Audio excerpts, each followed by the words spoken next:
দেওয়ান্ন বলে এসছে।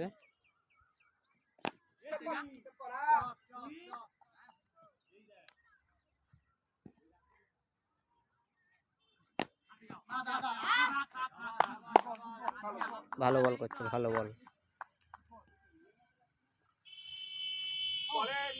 ওদের টিমে সবাই আপাতত ভালো বল করেছে, শুধু সাগরদা ছাড়া। সাগরদা কি বল শিখবে না শেখার চেষ্টা করছে আমি জানি না। 4 3 বলে একটা হলো, 3 বল বাকি আছে এখনো। 3 বলে কি এখনো দুটো আসবে? মনে হচ্ছে দুটো আসবে।